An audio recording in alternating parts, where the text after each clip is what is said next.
Il ne l'a pas fait lorsque Adam était encore un homme esprit. Puisque la Bible nous révèle que le premier homme que Dieu avait créé, c'était un homme esprit, à son image, à sa ressemblance. Il était un homme double. Il était marié et femelle. Donc le tout était en lui. Mais aussi longtemps qu'il était dans cet état esprit, Adam ne pouvait pas être séparé de son épouse Ève. Mais c'est lorsque cet homme esprit a été placé dans la chair, c'est là que la possibilité était là pour que de lui soit retiré quelque chose pour la formation de sa femme. Amen, amen. Quand je parle d'Adam, ne soyez pas distraits. Je suis en train de parler du Seigneur Jésus-Christ. C'est que Jésus aussi, il est le Dieu créateur. Aussi longtemps qu'il était dans son état esprit, il n'y avait pas moyen qu'il ait une épouse. Il a fallu qu'il prenne d'abord la chair, qu'il devienne un homme. Et quand Dieu l'a endormi à la croix, et là à la croix, comme Adam était endormi, on pouvait retirer de lui quelque chose. Et à partir de cette chose-là, lui former aussi une épouse. Amen. Qu'est-ce que frère Branham dit ici? Dans les questions-réponses sur le sceau. Oui, monsieur, au paragraphe 231. Vous voyez? Bon, tenez là. Vous voyez? Je ne vais pas me mettre à parler de ça. Parce que je prêcherai une prédication là-dessus. Vous voyez? Mais je ne vais pas le faire. Seulement, je vais vous montrer. Quand Dieu a donné à Adam son épouse, prise de son côté, celui-ci a dit, elle est chair de ma chair et os de mes os. Pas vrai? Ah, prêchons ensemble, non? Quand frère Branham me dit pas vrai, vous devez répondre, n'est-ce pas? Ah. Quand Dieu a retiré quelque chose d'Adam et que son épouse est venue au monde, Adam a dit que cette épouse-là était os de son os, esprit de son esprit. Frère Branham vous demande, pas vrai? Oui, c'est vrai. Écoutez maintenant. Quand Dieu a donné à Christ son épouse, j'ai besoin de votre attention ici. Quand Dieu a donné à Christ son épouse, qu'est-ce que cela signifie, frère Branham? Quand Dieu a donné une épouse, à Christ son épouse, qu'est-ce que cela signifie? Écoutez ce que cela signifie. Que l'esprit a donné la chair, c'est que l'épouse de Christ, c'est l'esprit qui sort de Jésus et donne la chair. Voilà l'épouse de Christ. Amen, amen. Quel esprit a donné la chair, virgule l'épouse, il a été frappé de son côté percé sous son cœur, et l'eau, le sang et l'esprit sont sortis, ce qui est devenu chair de sa chair et os de son os. Nous sommes la chair et les os nous sommes la chair et les os. L'épouse sera la chair et les os de Christ. Exactement. C'est bien son épouse. Alors, qu'est-ce que Dieu a fait? Frère Branham nous dit que lorsque Christ est mort à la croix, lorsque la cellule sanguine de Christ a été brisée, puisque la vie de chaque chose se trouve dans son sang. Christ qui n'était rien d'autre que Dieu fait chair, c'est que lorsque son sang était répandu, le sang de Jésus c'était le sang propre de Dieu. Et c'est que le sang de Jésus contenait à l'intérieur la vie de Dieu. C'est que le sang, lorsque cela a été répandu, la vie qui est sortie de ce sang, lorsque cette cellule sanguine a été brisée, c'est que le prophète appelle la vie Zoé de Dieu. C'est cela qu'on appelle le Saint-Esprit. C'est que la vie qui s'est trouvée en Christ, qui était la vie propre de Dieu, c'est ça la chose qui est sortie de Christ. À partir de cela, on peut lui former une épouse. C'est que l'épouse de Christ n'est rien d'autre que la vie de Dieu exprimée. Amen, amen. Mais cette vie qui est sortie, c'était une vie inconnue. C'était un esprit, mais qui avait des choses à l'intérieur. Et nous allons un peu entrer en détail de cela. Lorsque cet esprit-là est sorti, le glorieux Saint-Esprit est sorti comme signe d'alliance.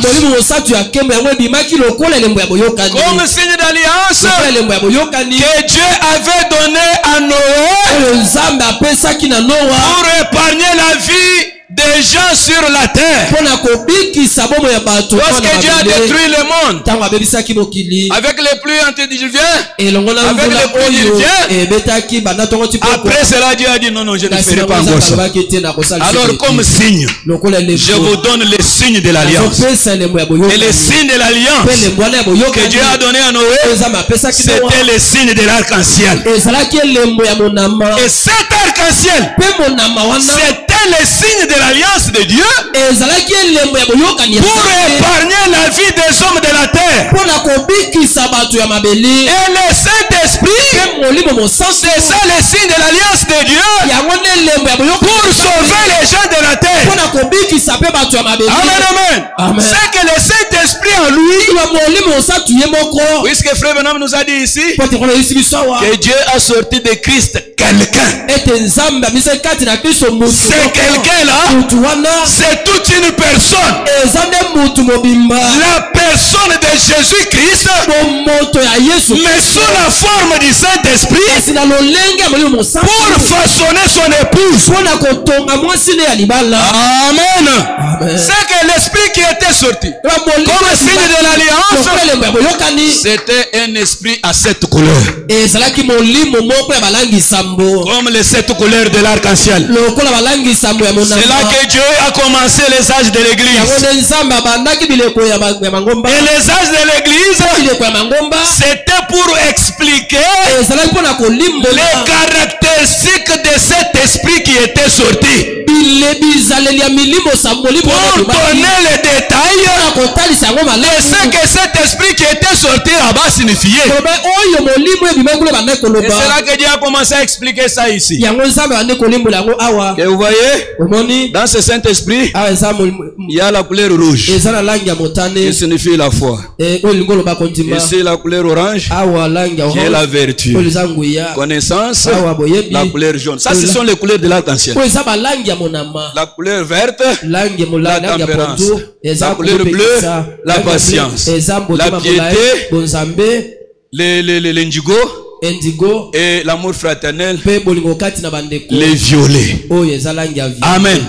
Toutes ces couleurs, ce sont les couleurs de l'arc-en-ciel, qui est un signe de l'alliance, qui est le Saint-Esprit. Ça, ce sont les caractéristiques du Saint-Esprit. Mais regardez ce que Dieu a fait. Pendant qu'il expliquait ses caractères, pendant les ans de l'église, en train de s'exprimer lui-même ce qu'il était, c'est en même temps que Dieu était en train de former l'épouse. Mais puisque là dans la Genèse, on ne nous a pas montré combien de temps Dieu a fait pour former Adam et Ève. On ne nous a pas montré ce temps-là. Mais ici, pendant les ans de l'église, Dieu nous montre de ce qu'il a tiré de Christ, comment il était au fur et à mesure en train de lui former une épouse. Mais la formation de l'épouse, c'était quoi? C'est que Dieu vient, il nous montre son caractère. Et les peuples qui croient ça, qui acceptent cette couleur-là, Dieu les scelle et les met dans son grenier, et ça forme déjà une partie de son épouse. Dieu vient encore dans un autre âge. Il exprime ce qu'il est dans cet âge-là. Il montre sa nature. Il montre ce qu'il est par cette couleur-là. Et le peuple vient, accepte cela. Dieu les scelle, il les met dans son grenier, s'ajoute un morceau à la formation de l'épouse. Et au fur et à mesure, Dieu est parti comme ça jusqu'au 7e âge de l'église, pour épuiser cette couleur de l'arc-en-ciel.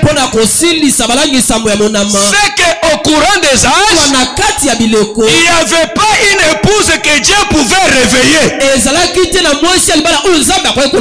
l'épouse était encore en formation. L'épouse était encore en train d'être édifiée.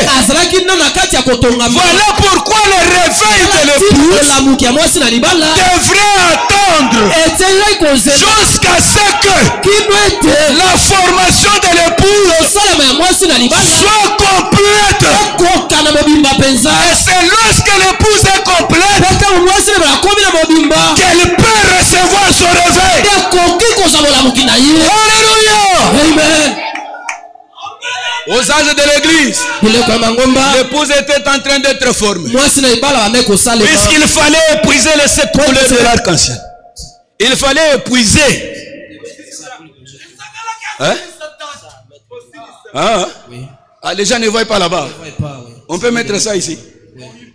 Ils comprennent quand même. Hein? On peut avancer. Alors, la pyramide que vous êtes en train de voir, c'est vous.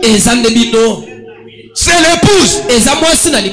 La pyramide, c'est l'épouse. Et sachez bien, la pyramide n'est pas construite au ciel. La pyramide, c'est Enoch qui l'a construit. Et c'était construit sur la terre. Cela préfigurait déjà que l'épouse de Christ, qui devrait être formée, c'est une épouse qui vient de la terre. Alléluia. Amen. Et la pyramide, Frère Branham dit, quand Enoch l'avait érigé, il n'a pas mis le chapeau. La pyramide était seulement comme ça. Amen, amen. Pourquoi? C'est là où nous allons en arriver. Vous avez vu comment l'épouse a été formée? Et l'épouse a été formée jusqu'ici, jusqu'au 7e âge de l'église. Maintenant, quand on arrive au 7e âge de l'église et que l'épouse a reçu toutes ses vertus et qu'elle est constituée complètement et qu'elle est achevée, maintenant elle doit recevoir son réveil, puisque maintenant elle est complète. Voilà pourquoi dans le livre de Matthieu 25, le cri n'a pas retenti au premier veille, deuxième ou troisième, quatrième ou cinquième ou sixième veille. Ça veut dire quoi? L'appel au réveil de l'épouse ne s'est pas retenti pendant les âges de l'église. Il fallait que les âmes de l'église soient épuisés. Et cela permettrait à l'épouse d'être complète. Je dis bien d'être complète, mais pas parfaite.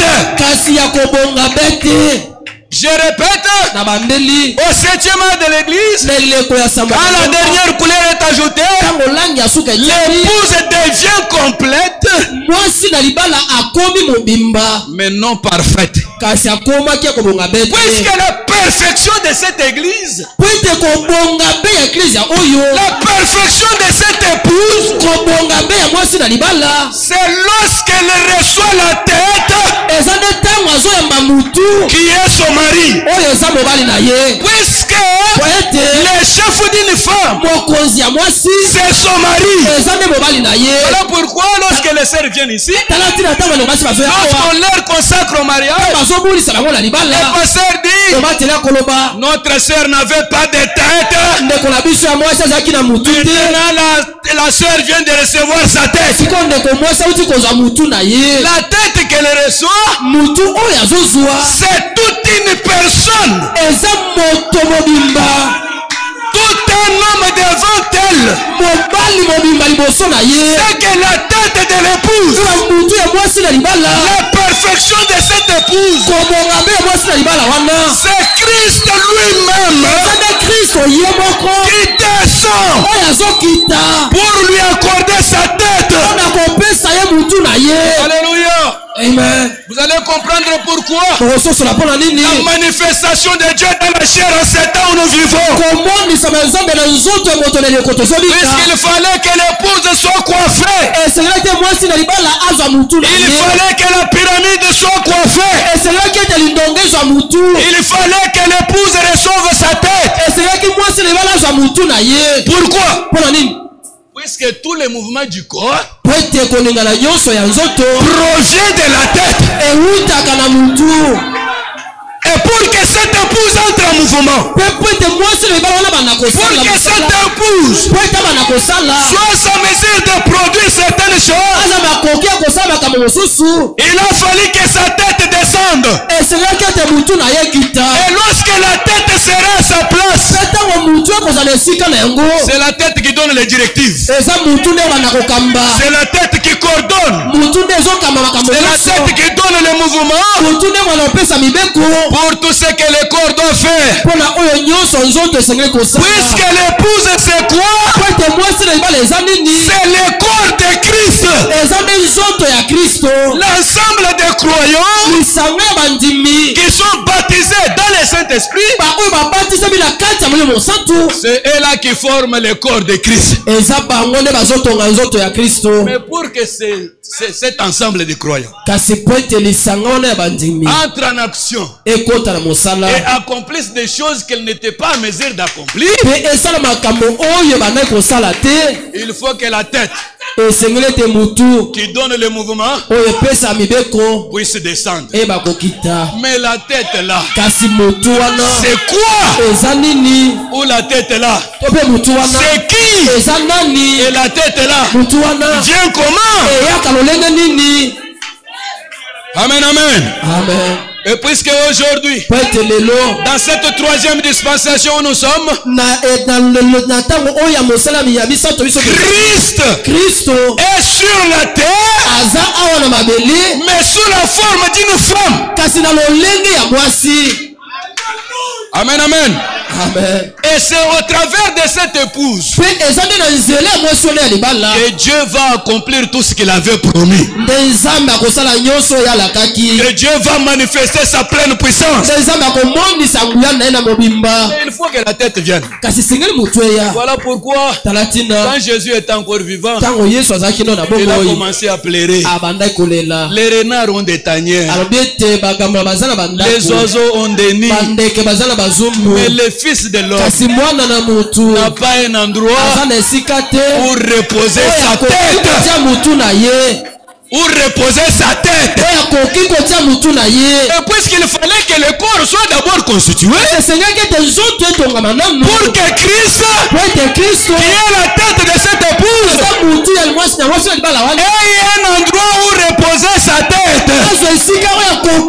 Il fallait que la pyramide soit d'abord constituée pour donner la possibilité à Christ de trouver un endroit où il pouvait se poser. Amen, amen. Amen. Disons un peu quelque chose. C'est que nous venons de lire de l'arc-en-ciel. Frère Branham l'a dit dans la prédication, le 24 ancien, au Apocalypse chapitre 4, deuxième partie. Au paragraphe 177. Maintenant écoutez. Au premier saut, Frère Branham nous dit ceci. Au paragraphe 99. Or, il y a une fausse épouse. On la trouve dans Apocalypse 17. Elle a dit: je suis veuve et je n'ai besoin de rien. Vous voyez, assise sur cette bête écarlate. Bon, mais la vraie épouse sera formée des milliers et des milliers de gens, mais ce seront les élus de chaque âge de l'église. Chaque fois qu'un message a été proclamé et les gens l'ont cru et accepté dans toute sa lumière, alors ils ont été scellés et mis à part jusqu'à ce jour de la rédemption. Jésus n'enseigne-t-il pas cela? Lorsqu'il dit, quand il a dit, le son a retenti à la 7e veille. Ça c'est le dernier âge de l'église. Voyez? Il a dit: voici l'époux, sortez à sa rencontre. Et quand on arrive maintenant au 7e âge, qui est cet âge dans lequel nous sommes avec vous, et que toutes les couleurs de l'arc-en-ciel sont rassemblées, et que l'épouse a été formée, c'est là que retentit les cris de Matthieu 25. Voici l'époux, sortez à sa rencontre. Amen. Soyez attentifs. C'est là que nous commençons notre réveil. Puisque nous avons vu comment l'épouse a été constituée. Amen, amen. Là c'est clair, n'est-ce pas? On a maintenant l'épouse. Maintenant son réveil c'est quoi? Elle va se réveiller comment? Écoutez ce que Frère Branham dans le message de l'enlèvement, au paragraphe 141, il a ordonné que ces choses soient. Et maintenant il doit envoyer ceci. La première chose qui arrive lorsqu'il commence à descendre du ciel, c'est un cri de commandement. Qu'est-ce donc? C'est un message pour rassembler les gens. Un message est proclamé premièrement. C'est le temps de la préparation des lampes. Levez-vous et préparez vos lampes. Quelle veille était-ce? La 7e, pas la 6e, la 7e. Voici l'époux. Levez-vous et préparez vos lampes. Et les filles, certains d'entre elles découvrirent qu'elles n'avaient point d'huile. Voyez-vous? Mais c'est le moment des lampes, de préparer les lampes. Il dit que c'est le temps de Malachie 4. Luc 17 et les autres promesses. Amen. Alors on arrive maintenant à notre temps. Le temps de Malachie 4. Regardez ce qui arrive.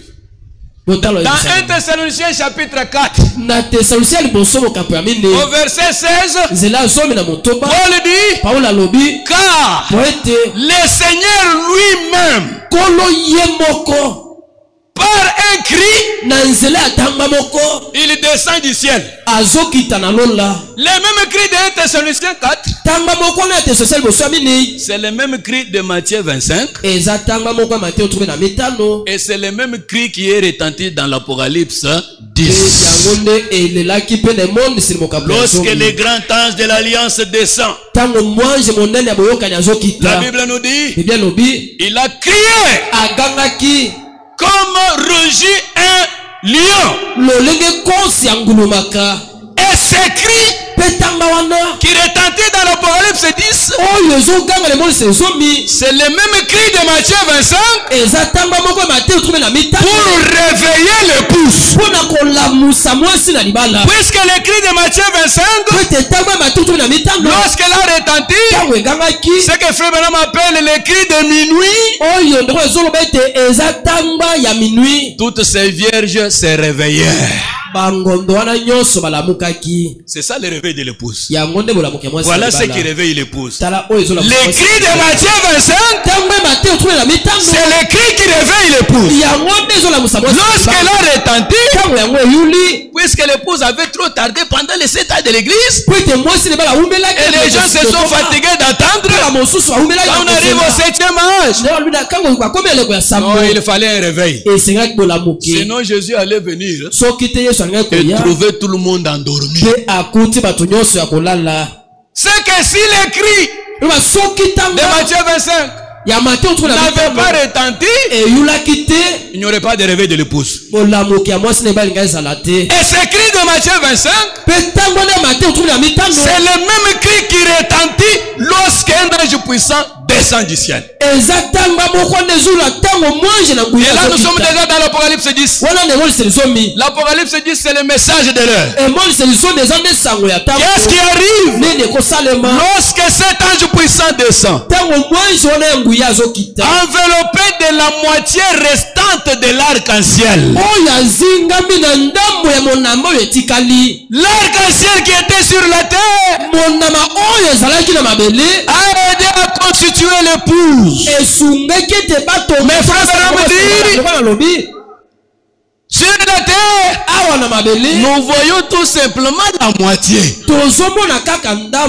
c'est avec cette moitié qu'on a réussi à former l'épouse. Mais l'autre moitié est où? L'autre moitié, c'est le constituant de l'époux. C'est ce que l'époux garde. Puisque ce qui était exprimé sur la terre,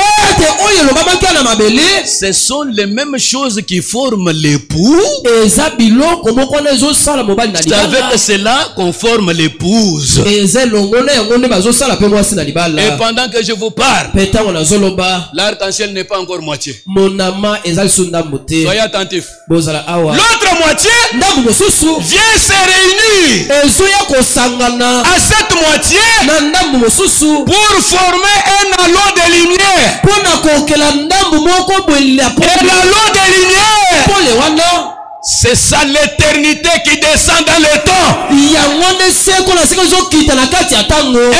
de lumière, c'est que Dieu dans sa totalité, c'est que Dieu devient complet lorsqu'il s'unit à son épouse. Voilà pourquoi vous les célibataires là, aussi longtemps que vous n'avez pas encore trouvé votre femme, vous êtes un homme incomplet, puisqu'il y a une partie de vous qui manque. Christ aussi, pendant les ans de l'église, il y avait une partie de lui qui manquait. Il fallait que cette partie soit ajoutée pour que Christ devienne complet. Et puisque l'homme devient complet, lorsqu'il s'unit dans un mariage avec sa femme, et aujourd'hui c'est le temps du mariage. Aujourd'hui c'est le temps du mariage. Christ est venu pour le mariage. Son épouse maintenant est prête pour s'unir à son mari. Mais Christ, qui est l'époux, qui descend pour s'unir à sa femme, c'est quoi? Amen, amen. Amen. Écoutez, dans le message, Monsieur, est-ce les signes? Au paragraphe 372. Frère Branham dit, il n'y aura plus de temps. Il annonce que le temps est terminé. Qu'arrive-t-il? Serait-ce le cas maintenant? Frère, réfléchissez sérieusement. Si c'est le cas, alors La pyramide est coiffée par les 7 tonnerres. Est-ce que vous pouvez dire Amen? Amen. La tête de l'épouse qui descend pour parfaire l'épouse, pour coiffer la pyramide, c'est Christ, mais Christ sous forme de tonnerre. Christ sous forme de mystère qui doit être dévoilé. Et lorsque l'épouse s'unit à ce mystère-là, le mariage est en train d'avoir lieu, mais d'une façon invisible et silencieuse. Voilà pourquoi Frère Branham a prêché l'union invisible de l'épouse terrestre et de l'époux céleste. Cette union-là est en train de se faire. Mais nous devons nous unir à quoi? Nous devons rencontrer les 7 tonnerres. Christ qui descend. Là dans l'Apocalypse 10, pour s'unir à son épouse. C'est que le réveil de cette épouse, ce sont les 7 tonnerres qui retentissent coup sur coup. Et là c'est dans l'Apocalypse 10. Et celui qui est descendu dans l'Apocalypse 10 n'est rien d'autre que Christ lui-même. J'ai dit bien Christ lui-même. Puisque c'est lui qui est la tête de l'épouse. Alors pourquoi lorsque cette union a été photographiée, vous allez voir que Christ est dedans. La tête de notre époux est là. Mais cette tête ici vient sous forme de mystère révélé qui s'unissent à nous pour former un homme complet et qui peut maintenant entrer en mouvement. Amen, amen. Ah, peut-être les autres ne saisissent pas. Je vais simplifier la chose. Vous savez, est-ce que vous savez que c'est la tête qui nettoie les assiettes? Non, les gens ne savent pas. Mais la tête nettoie les assiettes au travers des mains. Amen, amen. Est-ce que vous savez que c'est la tête qui joue au ballon? Quelqu'un qui n'a pas la tête ne peut pas faire ça. C'est la tête qui fait tous les mouvements que les pieds font. Mais il les fait au travers des pieds. Cela veut dire quoi? Que lorsque Christ s'unit à son épouse, c'est lui qui mettra tous ses corps entiers en mouvement. C'est lui qui va ordonner aux pieds de faire ça. Il va ordonner à la main de faire ça. Puisque la tête est là. Lorsque un homme a perdu la tête, et parfois on peut dire qu'un homme a perdu la tête alors qu'on voit la tête. C'est que sa tête ne fonctionne pas comme il faut. Puisque tous les mouvements du corps lui proviennent de la tête. Mais si toi tu es une main, tu n'auras pas de mouvement à moins d'être connecté aux membres du corps pour que tu subisses le mouvement de la tête. C'est qu'en dehors du Saint-Esprit, il n'y a pas d'épouse. Si Si toi tu es dehors et que tu n'es pas encore entré en Christ par le baptême du Saint-Esprit, tu ne subiras pas le mouvement de la tête. Puisque tu n'es pas connecté au reste du corps. Voilà pourquoi ce que je suis en train de parler ne concerne pas tout le monde. Ça concerne un petit groupe. Il est déjà entré en Christ. Et c'est ce petit groupe-là. Quand vous regardez, vous pensez qu'il n'y a rien. Mais il y a des membres qui sont connectés et qui subissent déjà le mouvement de la tête. Et quand vous vous dites qu'il n'y a pas de réveil là, comprenez par là que tu es soustrait du corps. Tu n'es pas dans le corps. Voilà, tu ne subis pas. Pourquoi tu ne subis pas le mouvement? Amen, amen. Amen. Je ne saurais pas terminer. Mais je vais quand même prendre une bonne partie.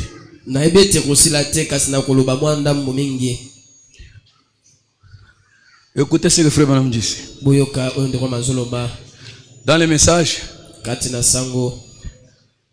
Dieu se cache. Frère Branham dit quoi? Au paragraphe 103.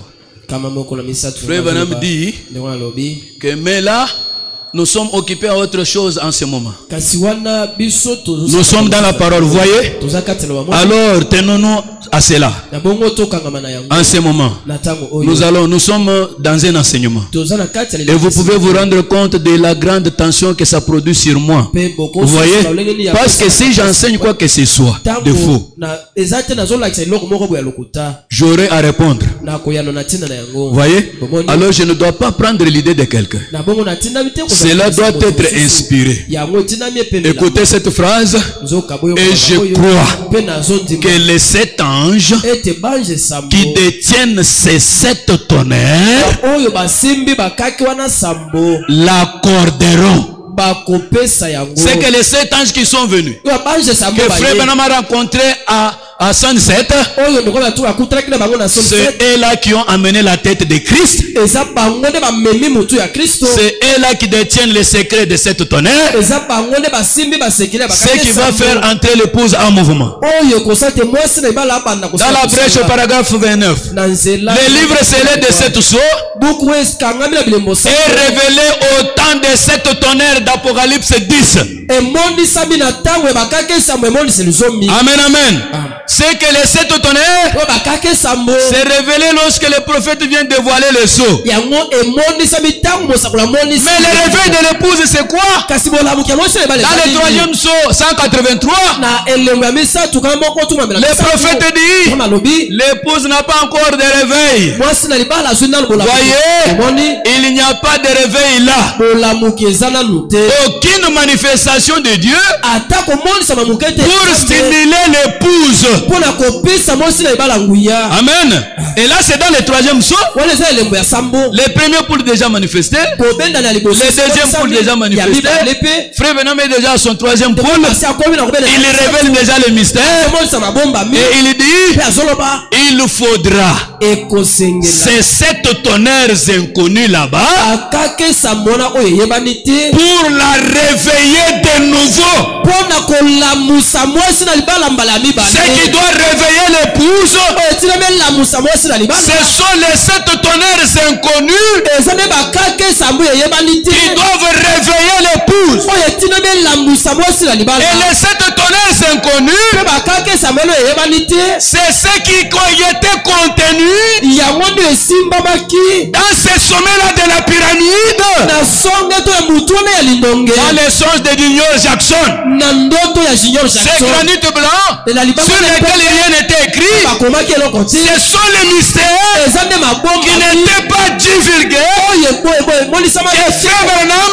Branham devait se rendre à l'ouest pour avoir la révélation de ces mystères-là. Et c'est cela les 7 tonnerres qui vont s'unir à l'épouse pour créer son réveil. Et au quatrième saut, Frère Branham dit ceci.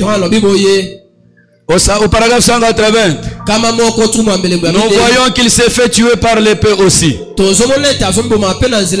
l'épée de la parole. La parole de Dieu.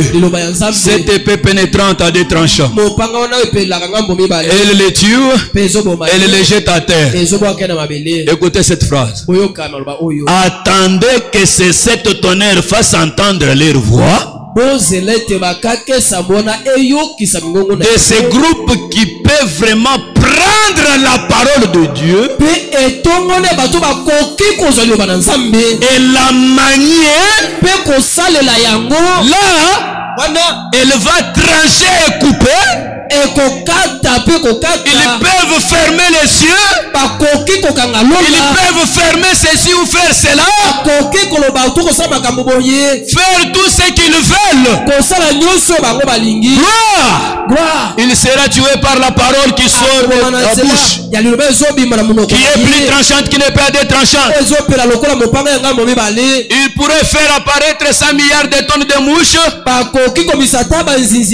s'il le voulait. Tout ce qu'ils vont dire, ça va arriver. Parce que c'est la parole de Dieu qui sort de la bouche de Dieu. Oh, amen. Dieu se sert toujours. C'est sa parole. Mais il se sert toujours de l'homme pour la faire agir. C'est la parole de Dieu qui fait tout. Mais il faut un croyant pour croire à cette parole-là, pour prendre la parole, pour manier cette parole-là comme une épée. Et là vous allez voir la puissance de Dieu. Puisque les 7 tonnerres, c'est la dynamique de cette église. Une très grande puissance qui descend au sein de l'église. Lorsque cette chose-là est venue, le jour que cela est venu, ça a enlevé un homme de la terre, l'a soulevé dans les airs et est resté là suspendu pendant une demi-heure. Quoi ça? La puissance des tonnerres. La puissance de cette tonnerre. Et frère Branham dit que cette chose ici est maintenant dans l'église, en train de faire des va-et des viens, cherchant un cœur où ça peut entrer. Est-ce que tu peux ouvrir ton cœur maintenant pour que cette chose-là entre? Cette chose-là, c'est ça les 7 tonnerres. Le Branham dit que ça c'est la photo de 7 tonnerres. Ce que vous voyez là, c'est la photo de 7 tonnerres. Mais cette chose est venue sous forme de la parole. Mais la parole ne trouve sa place que dans le cœur du croyant. Alors on a besoin de croyants maintenant. Les gens qui peuvent se lever, mettez-vous debout. Les gens qui peuvent se lever et s'avancer vers la parole et devenir un avec la parole. Et quand vous devenez un avec la parole, c'est que vous êtes devenu Christ de nouveau en train de marcher sur la terre. Et tout ce que Christ a promis qu'il devrait accomplir en ces temps de la fin, il va l'accomplir par vous. Est-ce que vous êtes prêts à ouvrir le cœur à la parole? C'est parce que les gens ne veulent pas croire à la parole. Les gens ont peur de s'avancer vers ce que Dieu a dit et attaquer le diable. La parole est plus puissante que le diable. C'est la parole qui est la créatrice. Jésus-Christ qui est le créateur, il est la parole. Alors la parole est plus puissante que le diable. Et frère Branham dit, elle vaincra Satan en tout lieu, à tout moment, à n'importe quelle circonstance, quelle que soit la forme sous laquelle le diable va s'amener. La parole de Dieu est plus puissante pour le vaincre. Et où sont ces gens courageux qui peuvent prendre la parole? Ôtez la peur. Ôtez la peur. Ôtez la peur. Avancez-vous vers la parole. Et avancez avec il est écrit. Il n'y a pas moyen de donner le témoignage, le temps est parti. Puisque ceux qui sont connectés à cette chose-là, il y a des choses qui se passent avec eux. Et là, c'est d'une façon simple. Ils sont connectés à une chose qui leur inspire ce qu'il faut faire. Et ils agissent. Et il y a des résultats. Nous entendons les chants.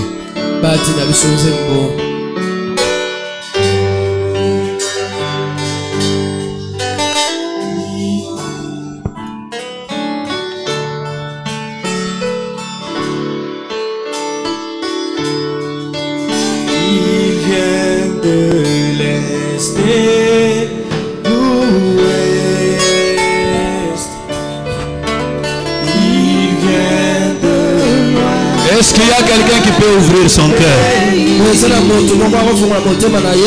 pour que la parole entre et qu'il devienne un avec la parole? Pourquoi la manifestation du Fils de l'homme? Pourquoi Dieu est venu encore dans la chair aujourd'hui? Qu'est-ce qui unit la tête au reste du corps? C'est un ministère. Il faut toujours un ministre pour consacrer le mariage.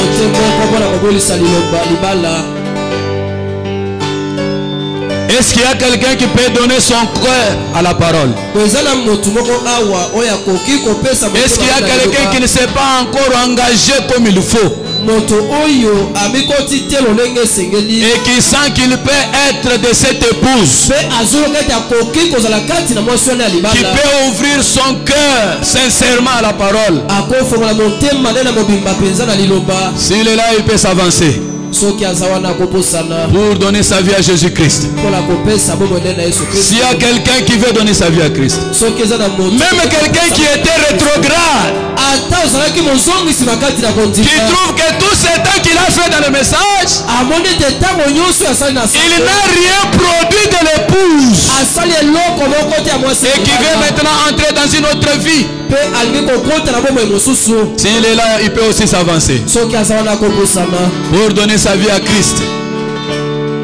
Pour donner sa vie à Christ. Est-ce qu'il y a quelqu'un comme cela qui veut donner sa vie à Christ pour s'unir à la parole et entrer dans ce mouvement, entrer dans ce réveil de l'épouse? Je vous dis que le réveil de l'épouse est déjà là. Mais c'est à vous d'entrer dans ce réveil de l'épouse. Ce n'est pas que le réveil est à venir. Le cycle a déjà commencé. Le fusée est déjà lancé. La chose est déjà là. Entrez dans le processus. Connectez-vous à la chose et entrez dans votre réveil.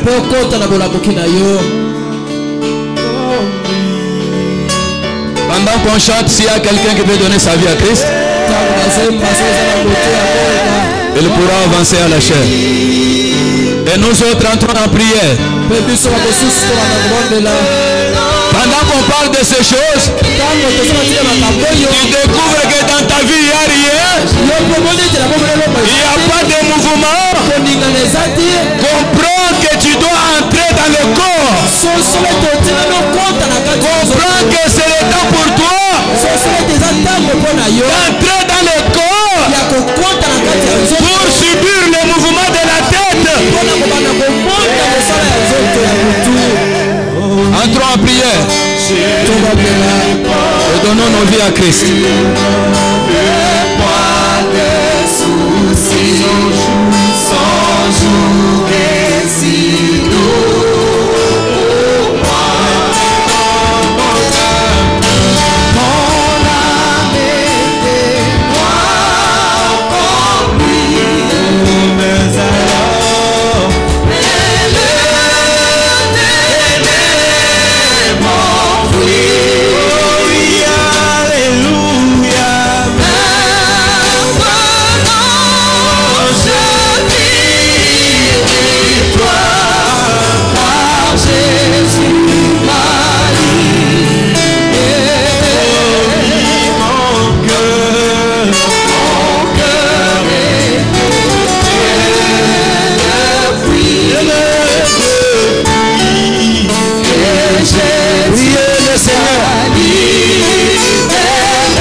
De grâce et de miséricorde, Dieu puissant, nous avons écouté ta parole. Nous croyons que ton peuple qui a bénéficié de l'écoute de ce message est béni parfaitement. À celui qui a prêché, Seigneur, nous disons que tu puisses le bénir, que tu puisses l'assister, Seigneur Jésus, et que son ministère puisse aller encore très loin. Même le premier intervenant, Seigneur, nous croyons tout simplement que nous avons été bénis ce soir. Père Céleste, merci pour ta parole. Merci pour les effets de ce message sur nous. Au nom de Jésus notre Dieu. Amen.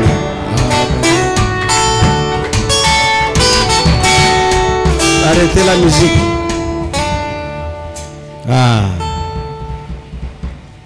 Donc je devrais parler en dernier comme ceci. Parce que le message, pendant ce jour, venez écouter. Cette parole bénie est révélée.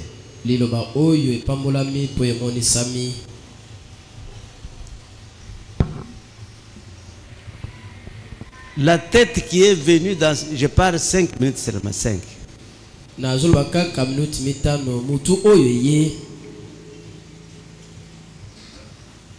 La venue de la tête. Oh, quand j'étais fort, je devrais sauter ici, mais...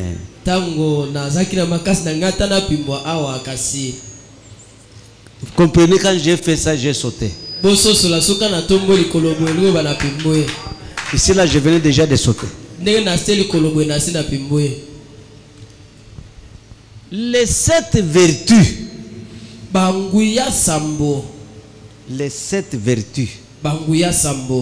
Parce que dans le message de Branham, il y a deux phases majeures. Il y a ce qu'on appelle les années de préparation et le message proprement dit. Alors, les années de préparation, Frère Branham répète ce que les Paul ont dit. Et les pierres, le baptême au nom du Seigneur Jésus-Christ. Ça, c'est rétablir toutes choses. Quand il a terminé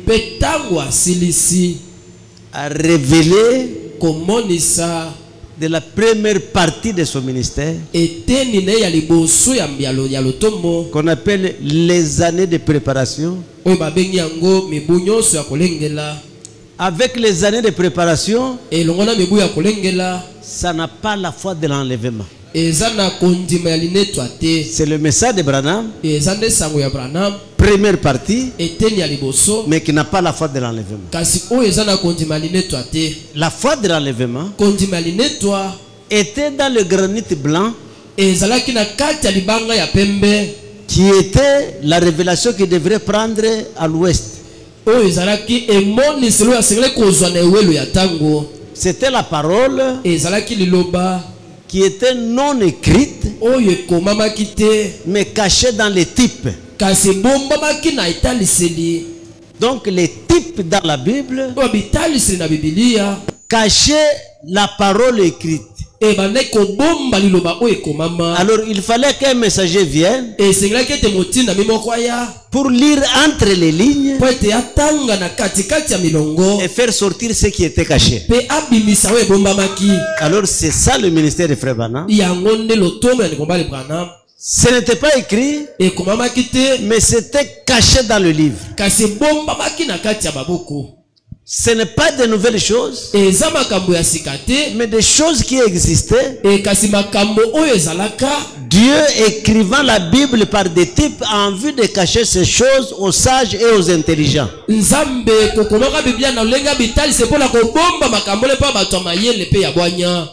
Et donc, regardez comment Dieu a caché la chose. Et Abraham veut que son fils se marie. Et il prend un serviteur, un de ses serviteurs. Allez vite chercher dans ma propre famille. C'était écrit, mais sous la forme de l'énigme. Il fallait que quelqu'un vienne en vue de décoder les énigmes. Alors, qu'est-ce que la Bible écrivait en ce temps-là? Abraham, c'est le type de Dieu le Père. Isaac, qui est le Christ. Rebecca, qui est l'épouse. Eliezer, qui est Branham. Tu vois, c'est aujourd'hui que ce qui était caché est connu. Mais c'était écrit sous la forme des énigmes. Il fallait qu'un prophète vienne et qu'il puisse déchiffrer ce qui était non écrit.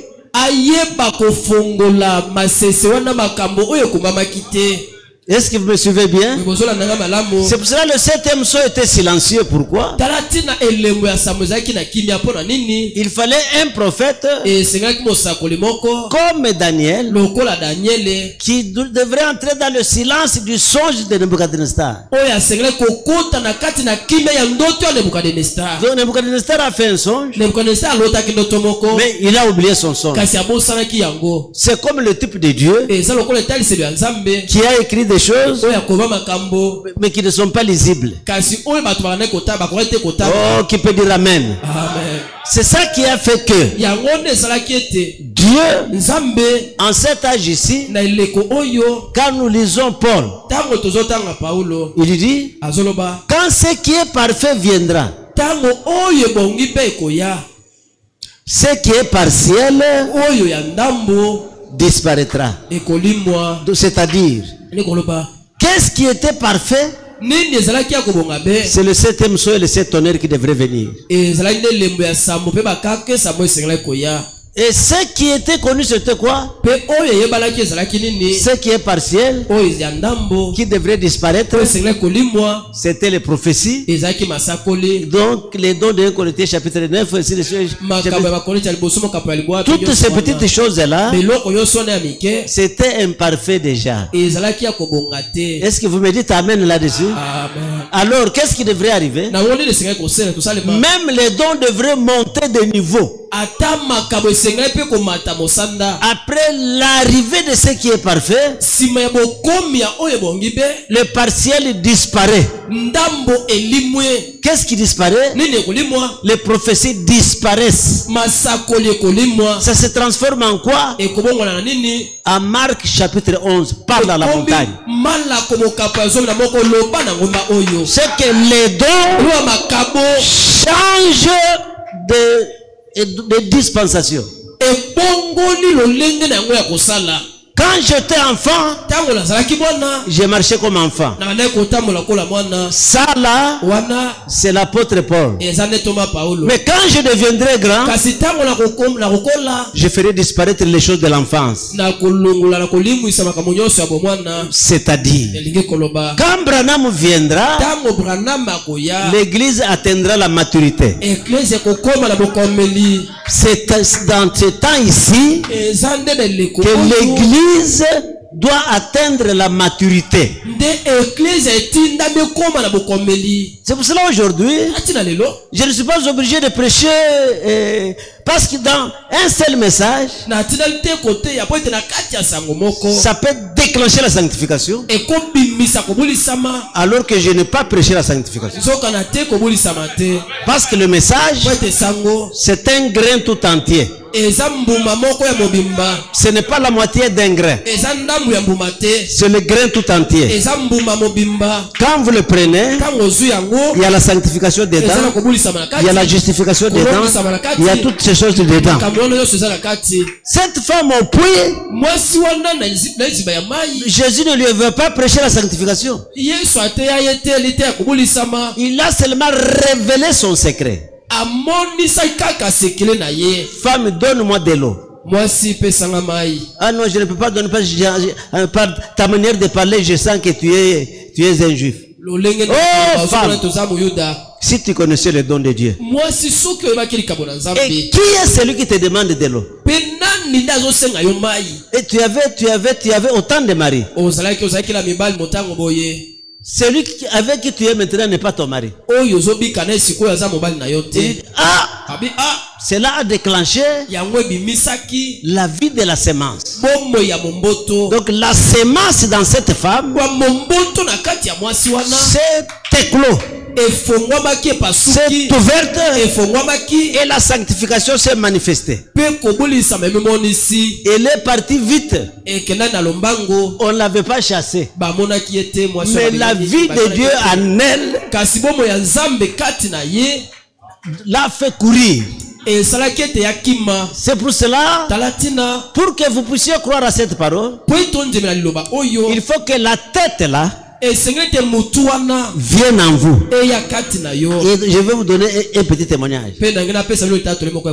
J'ai 40 ans dans le message. Je